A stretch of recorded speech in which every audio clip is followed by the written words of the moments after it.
Ketika saya membahas video Ujang, ya Ujangnya mungkin tidak marah, dia diam merenung dan mungkin di kemudian hari dia akan merubah tayangan-tayang videonya. Kita lihat saja. Kalau di kemudian hari tidak ada lagi video mendatangi dukunnya yang disetting, itu alhamdulillah berarti dia mendengar saya. Dan saya akan berterima kasih. Baik sahabat semua, sebelum melanjutkan menonton video ini, silakan di subscribe channel saya ini dan diklik ikon loncengnya. Terima kasih. Baik sahabat semua, ketemu lagi dengan saya di sini.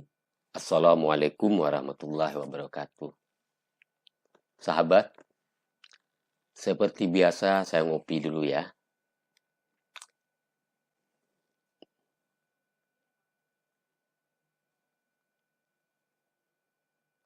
Bismillahirrahmanirrahim. Ini kopi Bandung ini.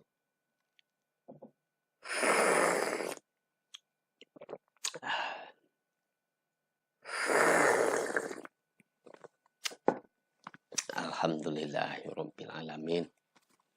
Sahabat, kali ini saya akan membahas tentang perbedaan antara orang cerdas dan orang bodoh, atau antara orang yang berjiwa besar maupun berjiwa kecil. Jadi dalam pembahasan saya sekarang ini, saya tidak akan mengambil pembelajaran dari jauh lingkungan saya, tapi saya ambil dari lingkungan saya sendiri, terutama lingkungan perguruan silat saya. Jadi sahabat, bagi sahabat, terutama pendukung Ujang atau yang lainnya yang pernah saya bahas, agar bisa mendapat pembelajaran ini, coba dibuang dulu rasa benci. Karena ketika apapun pelajaran yang keluar dari mulut orang, ketika kita benci, maka kita tidak akan dapat mengambil pembelajaran. Baik sahabat, saya akan bercerita. Jadi begini, saya telah tulis, tidak semua orang mampu menerima kebenaran, karena orang cerdas ketika mendengar kebenaran, maka dia akan merenung. Sedangkan orang bodoh, dia akan tersinggung. Ya, paham ya? Jadi ketika orang cerdas, dia akan merenung, berdiam diri, memikirkan, mengevaluasi diri. Tapi ketika orang bodoh, dia akan tersinggung. Selanjutnya, nggak perlu ambil contoh jauh-jauh, dari lingkungan kita sendiri bisa kita ambil pembelajaran. Di video bawah ini saya menceritakan tentang seorang murid lama saya yang juga sudah pernah diselamatkan Allah melalui ilmu yang saya ajarkan dalam perkelahian. Ketika saya tegur karena tidak adanya silaturahmi kepada gurunya, akhirnya di belakang hari saya ketahui dia meremove saya dari pertemanan Facebooknya. Salah saya apa? Dan salahnya di mana?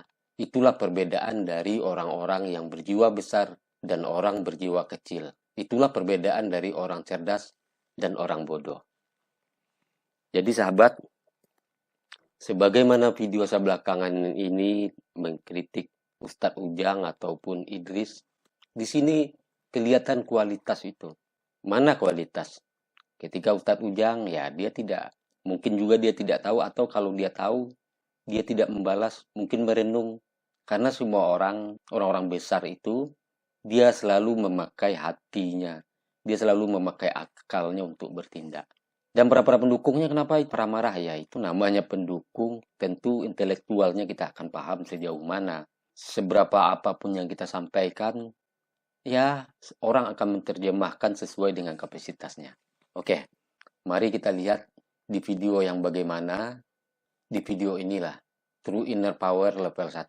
Jadi ketika saya upload video, ketika saya mengajar di Malaysia, dan kebetulan dia komentar, jadi saya upload pada waktu itu 3 Maret 2017. Coba kita tonton sedikit.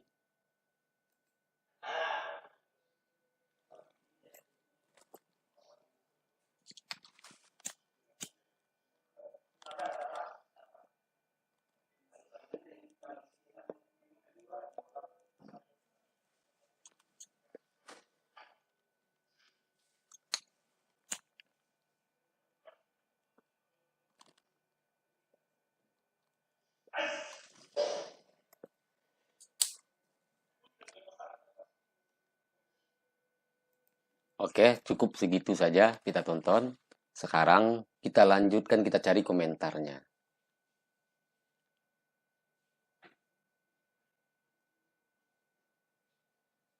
Nah, ini komentarnya. Jadi ketika itu berarti masih berteman dengan saya di Facebook, dan nanti saya beritahu kapan akhirnya saya tahu saya dengan dia tidak berteman lagi di Facebook. Oh, bukan, dari awalnya mana? Kita lihat komentar dari awal dulu. Ah, ini. Karena lihat video ini akhirnya dia komentar, Kanda, kalaulah lamo ndak diamalkan, lain ndak hilang tenaga dalam itu Kanda. Jadi bahasa Indonesianya begini. Kanda, kalaulah lama tidak kita amalkan, apakah ilmu tenaga dalam itu hilang? Lalu saya jawab, indak insya Allah. Artinya dalam bahasa Indonesia, tidak insya Allah. Coba ceritakan pengalaman Dinda Tafrizal tentang tenaga dalam, ditunggu ceritanya di sini. Nah, akhirnya saya tunggu-tunggu. Sebenarnya kenapa timbul pertanyaan saya supaya dia menceritakan pengalamannya? Karena murid saya ini tidak pernah bersilaturahmi lagi. Jadi makanya saya tanya pengalamannya yang nanti juga akan saya nasihati. Ini jawabannya. Dulu udah lama sih ke Kanda. Kejadiannya di tahun 2005 Kanda. Di mana tempat saya kerja tawuran sama anak-anak yang katanya punya wilayah Kanda. Di mana saya terlibat langsung dalam tawuran itu. Masih segar dalam ingatan saya, di mana bos saya juga terlibat langsung, dan bos saya itu mau dibacok pakai samurai. Tapi saat itu, gerakan refleks dari bos saya itu mengangkat kedua tangannya, dan yang jadi lawannya itu mental ke belakang sejauh 2 meter. Kejadian itu berulang sebanyak 3 kali, dan yang jadi lawannya itu dadanya sakit dan nyeri sekali.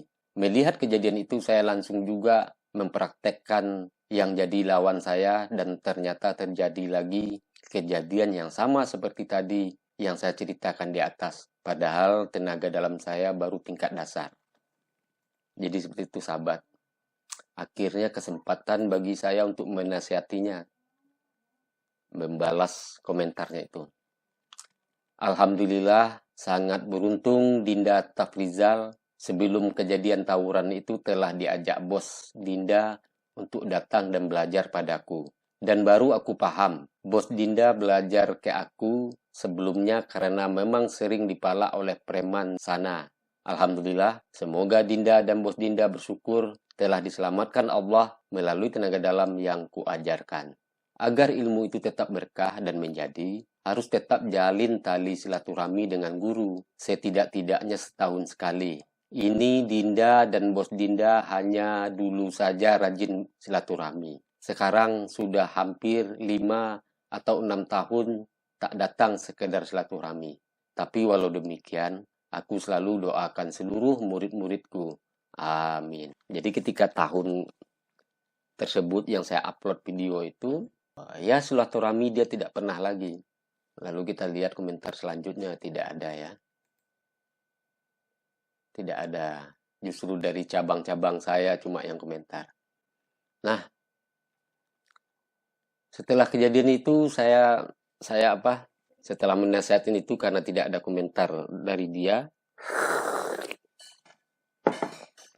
Lalu akhirnya pada 10 Februari. Ya, pada 10 Februari artinya gini. Ketika dia komentar di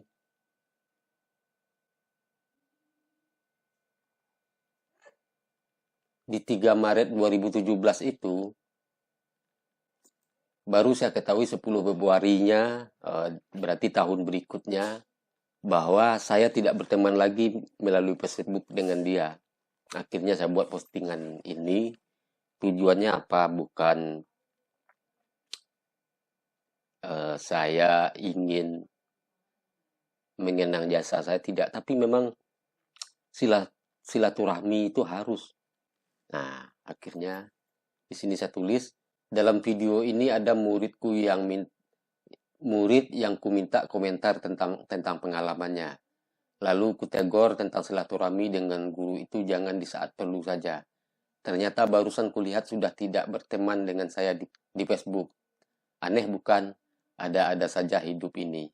Padahal murid yang sangat lama sekali.